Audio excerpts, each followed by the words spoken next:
Hey everyone, this is Josh, and this is Wrestling in Review. Last night was Monday Night Raw, and it was kind of a mix for me because for storytelling wise, it was a very good show. Gives it a nice big thumbs up. But for match wise, thumbs down. Wasn't really good for match wise. But let's kick off the video on a good moment. It started off with Roman Reigns. Roman Reigns returns. Yes, big thumbs up. He got a huge pop when he came out. He got a lot of thank yous and welcome backs. This is your yard. And I like the line that Roman Reigns said when he said, "No, this is our yard," which for me was just touching. It touched my heart. Maybe I'm just too soft, or maybe I care too much about wrestling, but no, I don't care. This started to give me goosebumps, really. He thanks everybody who gave him support for the support, including the fans, friends, family.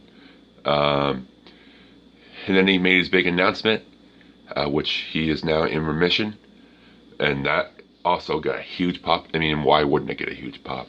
This is going to be one of those moments that lasts forever. You're going to remember it 10 years from now, which is just a switch from what it was before he left. Right after that, he started to leave, and then he was interrupted by Seth Rollins, which again, he just came out to give him a nice big hug, and they posed together on the stage.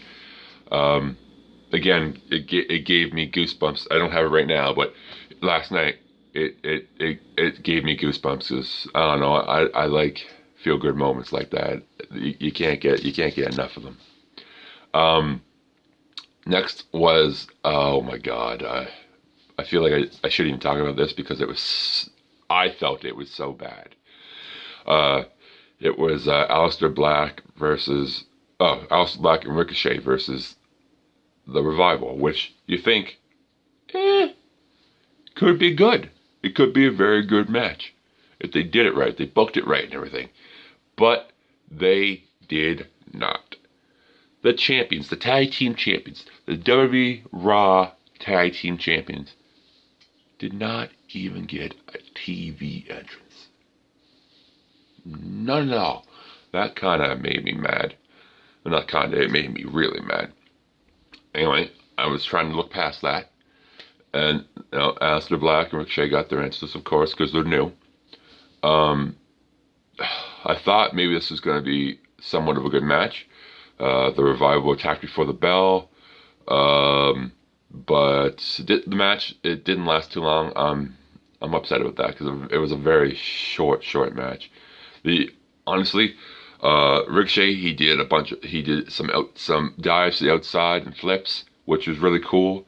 But besides that, there was not much to mention because before you knew it, it was over. Bam! Aleister Black hits the Black Mass on I don't even remember which part of the Revival it was. He hit the Black Mass on one of them and got the 1, 2, 3. I was gonna mention there was a botch spot with a sunset flip, but you know what? It's already done buried enough because this match was just awful. And I said that I would give a match at least a star, at least 1 star. I can't do that. I can't do that because I did not like this match at all. And I refuse to give it any stars at all. So this gets a big fat 0 for me. Nothing. Nothing, nada, nobody. Next they had Barren Corbin backstage promo or segment. I forget that interviewer's name, but she asked Barren if he's gonna take back what he said about Roman before he had cancer, about how he shouldn't be on Raw, and Barren had no memory of this whatsoever. And then he said that Roman better stay out of his way. Now, isn't that just setting plans into the future? You knew that they would eventually get in each other's way or cross each other's path. We then went to Elias in the ring.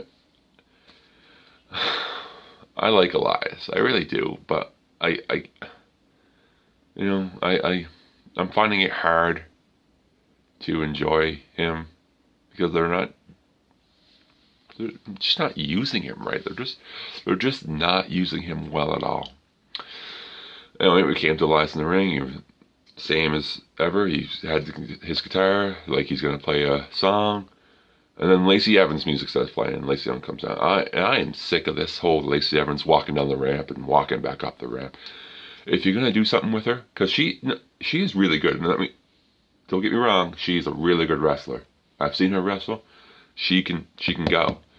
I mean, whatever happened at the Royal Rumble, with those few little botches, it's nothing because people make mistakes. People make mistakes, but she can go. And I just find just keeping her out of the ring. I find keeping her out of the ring is a disservice because she's actually a good wrestler, and I'm sad to see her not being used as properly as she should. Anyway, he goes on to play another song, and he's interrupted by Dean Ambrose. Now, I guess Dean is a face now. I don't know. They're kind of up and down with what they're doing with Dean. But he came out just completely ignoring Elias. He challenges Drew McIntyre to a no DQ match. And that match will happen later on in the night. He then told Elias that, he's a big fan of his and that, he wanted to come out and listen to his music. And he asked him if he knew, I forget exactly all the songs he mentioned. He did, but he mentioned some AC/DC songs. He even mentioned Dirty Deeds. Elias then tried to hit him with the guitar. Ambrose ducked and hit the Dirty Deeds DDT.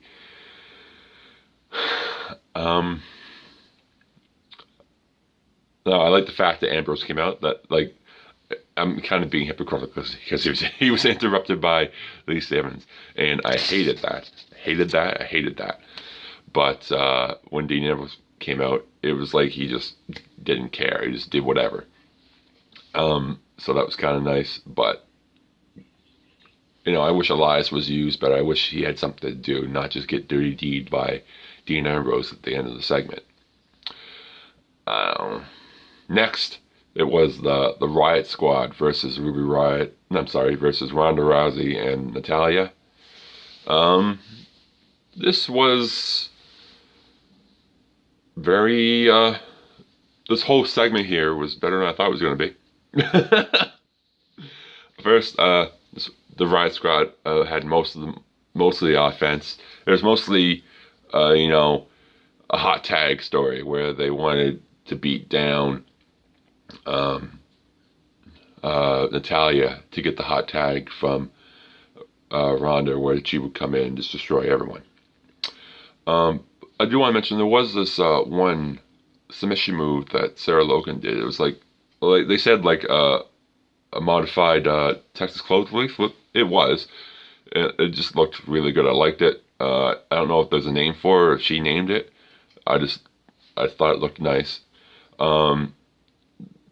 I just felt that they made the Riot Squad look stupid though, because they went in and got destroyed all by one person, and even Liv Morgan on the outside got destroyed by both Natalya and Ronda. So honestly, I gave this match 1 star just because of that. I didn't really like it, but I didn't even finish it. It's also I also gave it a DQ. I also gave it a 1 star because of the DQ finish, which in turn, yes, it was a DQ finish, but it was because of Becky Lynch. Becky Lynch came back. She interfered. She came through the audience again. She ends up getting arrested because, like Triple H said, if she came back and interfered again, she would be arrested.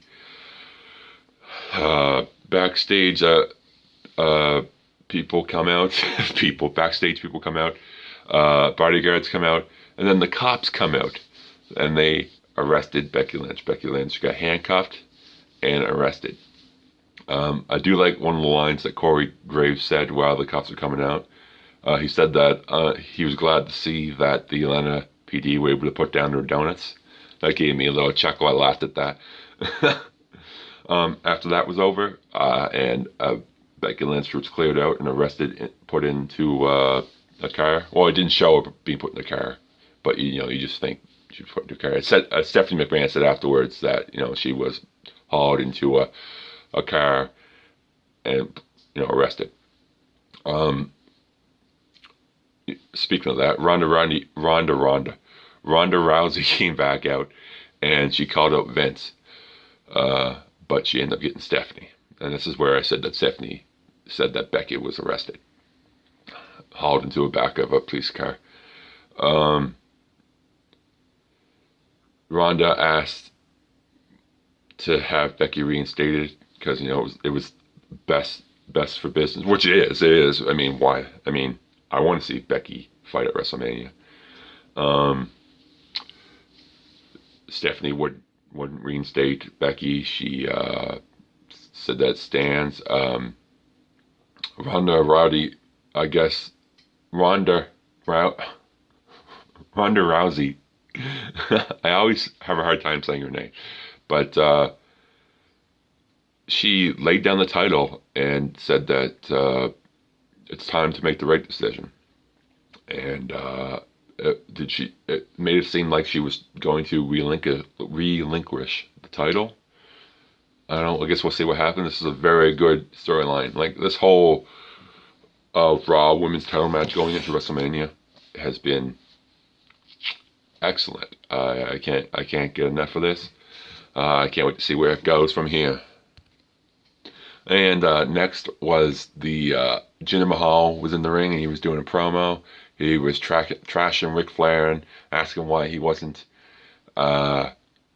invited to his birthday party. Then who's going to invite Jinder Mahal? Who cares about Jinder Mahal? This whole thing was just kind of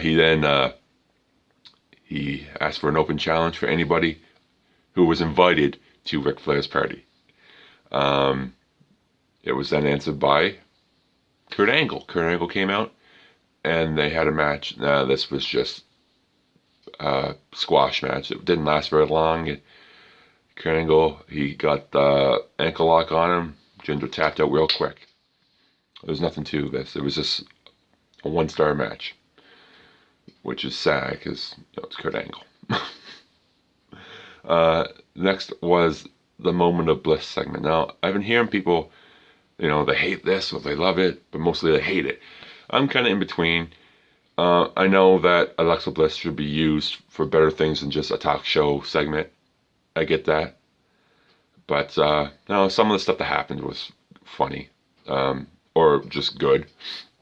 Like when she came out and she said that, bye Ronda, and said if you told Stephanie and Triple H and Vince if you need anybody to, take her spot at WrestleMania, that Alexa Bliss would do it. I mean, that's what someone should do. I mean, if I was a woman in the women's division, that's what I would do too.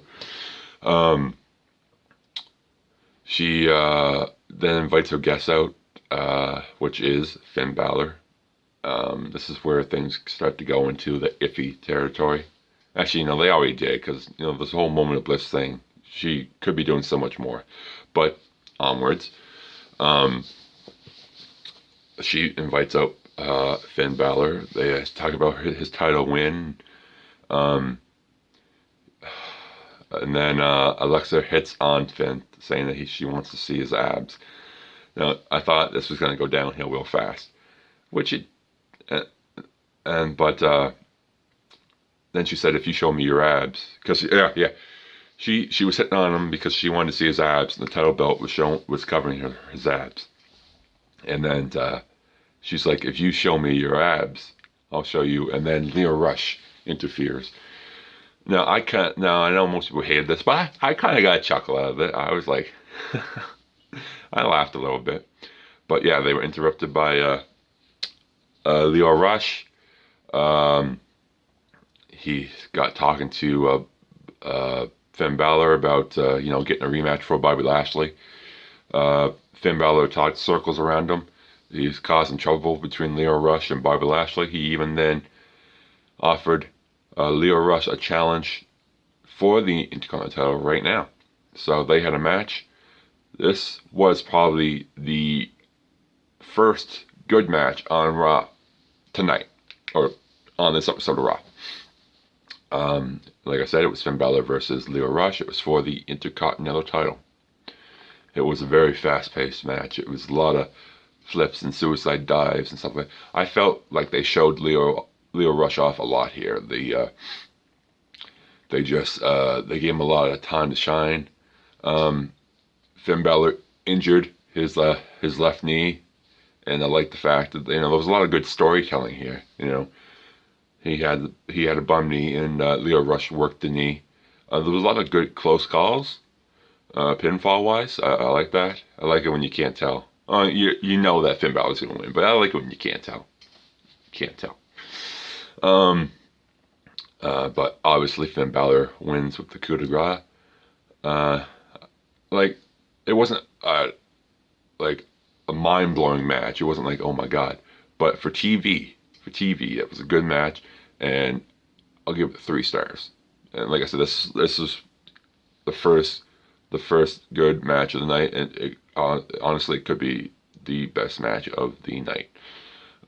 Next, there was a backstage promo, Heavy Machinery versus the Ascension in the backstage promo.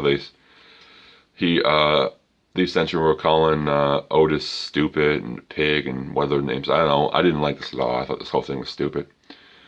Anyway, Otis wasn't with Tucker at the time. Otis then came around and Tucker told him everything that the Ascension was saying. And then he just kind of shoulder smashed both Ascensions, and they fell to the ground and collapsed in a heap. I don't know. I just didn't like it. I'm not... I know people are a fan of the Heavy Machinery, but I don't know. Ever since they left NXT, I'm just like, meh. Even when they were in NXT, I just never got it behind. I've never got on the bandwagon. So, the bandwagon, sorry. So, meh. It was all meh. Next, they had another little backstage promo before a match. It was Lio Rush and Bobby Lashley. Bobby Lashley was mad at Lio Rush because he got himself a title match and he didn't get Bobby Lashley one. And he was also mad at Lio Rush because he lost the title match. This led into Bobby Lashley's entrance into his match against Braun Strowman. What can I say about this match? It wasn't even really a match. It was just a waste of time. It was a big waste of time. They came out. Bobby Lashley attacked before the bell. But Braun Strowman got the upper hand and destroyed Bobby. And he also destroyed, or at least injured Lio Rush. And then left. Big down. Obviously, it wasn't a match, so I don't even give it a star rating. Next was a backstage promo with Seth. He just says that he's happy that Roman's back and that he promises to win at WrestleMania. And now he has to go have a cold one with Roman. Then it cuts to a limo, and who else? Who else is going to come? You knew that they were having a birthday party for Rick. So who else was limousine riding, jet flying? It was Ric Flair who came in. I'm assuming that's his wife. I don't know. I've never seen her, but I think this is like his 5th or 4th. So yeah. Then went to a commercial, came back, and it was time for the Dean Ambrose and Drew McIntyre match. Now, I kind of liked this match. I know most people might not, but I did. Dean Ambrose came out. Drew McIntyre came out first, then Dean Ambrose came. No, I'm wrong again. Sorry. It was Dean Ambrose came out, and then Drew McIntyre. Dean Ambrose attacked before the bell. Got a little bit of a beating on Drew. He ends up throughout the match taking off his belt, and he's wearing, I didn't notice this when he came out, but he's wearing 2 belts. And he didn't get the chance to hit him with the belt because Drew was able to attack and take the belt from him, and Dean Ambrose got a few good whips from that belt. There was a lot of fighting on the outside. Did I say it's no DQ match? It's a no DQ match. There was a lot of fighting on the outside. It was very fast paced. They were moving from one spot to the next, which, it kept my attention. Dean Ambrose then got the belt himself, and he was able to whip Drew McIntyre for a few times, and then Drew McIntyre was able to hit that Glasgow kiss, that awesome looking headbutt. Bam, roll back to the outside, and they played with the stairs a little bit before Dean. I'm assuming he was either gonna do dirty deeds or a pile driver on the stairs. But then, who interfered but Elias, because of what happened earlier in the night. Elias hits Dean with the chair. Dean and Drew get back in the ring. He hits the Claymore kick. Pins him 1, 2, 3. Now, besides the whole Elias thing, this was a very well done TV match. I have no complaints about it. Besides, it makes sense that Elias came out, even though I don't like it. I'm speaking from there. I didn't like it, but it makes sense that Elias came out and attacked Dean. Like I say, it was a very good TV match. I give it 3 stars. Then Barren and Corbin came out, and so did Bobby Lashley, and they let Elias in on the fun, and also Drew McIntyre, they gang beat Dean Ambrose. And then Seth Rollins came out, and then Roman Reigns came out, and they attacked everybody, and they ran everybody off, and then went up the ramp themselves and left Ambrose in the ring. They kind of do a look back just to see, what Ambrose is doing, if he's looking, and he is looking. Everybody shares a look. Maybe this is working to a Shield reunion. I don't know, because honestly, it's kind of like they just given up on Dean because he's leaving, so they're just kind of doing whatever they want, whatever he wants with them. If they want to be a face and have the Shield together for a time until he leaves, and because that's what everybody wants, then yeah. I mean, I don't know. I mean, it just seems weird because everything that's happened. But moving on. Next, it was Bayley versus Noia Jax.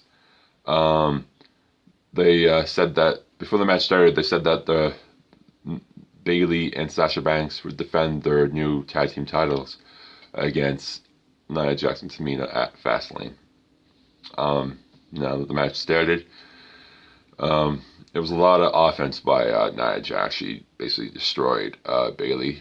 Bayley would get in some offense here and there, but she never got any momentum, and it was just squashed by Nia every time she tried to get some momentum. Then Bayley started coming back a little bit, and again she was put into the corner. And I gotta say, those Nia Jax put some boots into Bayley into the corner. She gave him some work boots, and it almost looked as bad as Shane McMahon's work punches, because his work punches are awful. And so to see her put those poor work kicks into Bayley was like, oh my God, you might as well stop. Just stop. You might as well kick her for real. Nia Jax got distracted by Sasha Banks, and Bayley got the pin. It was an okay match. It wasn't like, it was like a meh. It was there. It wasn't horrible. So I gave it 2 stars out of 5. Hopefully they do better. They book it better when they actually have the match at Fastlane. Next was another feel-good moment. This was the Ric Flair birthday party. And throughout the night, I gotta say, this is very nice. Throughout the night, they were showing messages from Ricky the Dragon Steamboat, and Steve Austin, and Snoop Dogg, and Maria Menounos, just saying happy birthday. And, you know, it was just a really nice touch. So the whole roster came out to the stage, and Stephanie McMahon and Triple H came down to the ring, and, you know, they were saying, you know, it's Ric Flair's birthday, and how much of a good wrestler he is, how he's the best of all time. They introduced some of the honored guests. They introduced Shawn Michaels. They introduced Ricky the Dragon Steamboat, who was there. They introduced Kurt Angle, and they introduced Sting. They then showed a very nice video package for Ric Flair, just spanning his career. I thought it was very nice, very well done. This is, again, one of those feel-good moments that kind of make you like, you're going to remember this. And it gives you goosebumps, and it gives you, you know, it makes, well, for me, I'm a crier. So, you know, when I feel at wrestling stuff, even wrestling stuff, I cry. I know it's scripted. I know, you know, but I can't help it because I'm so into it. You know, I'll cry at stuff like this. They even got him like a custom made world championship belt, and on the side plates it says Ric Flair, and I think it has dates on them, like the dates of his title wins. I'm not sure though, because I couldn't see that well into like the plate that well, but I'm assuming that's what it said. And now it was time for Ric Flair to come out, because they introduced Ric Flair, his music played, no one came out. They waited, no one came out. They waited again, no one came out. His music stops, they cut the backstage. Who else but Batista was pulling a cameraman over to Ric Flair's dressing area, and he says, "Wait here," and then he goes into Ric Flair's room, drags up Ric Flair, who looks like he's been beaten down a bit, and he looks into the camera and says, "Do you have my attention now, Triple H?" And big, huge up. Like I said, tonight, for storyline wise, this was a great night, and you know, this makes me excited for this match so much. Triple H versus Batista. I can't wait for this match to happen. Batista even looks like a heel. Batista, like his nose ring and like his shirt, he was wearing the tattoos on. He just looks like a bad guy. He looks like you don't want to mess with him. I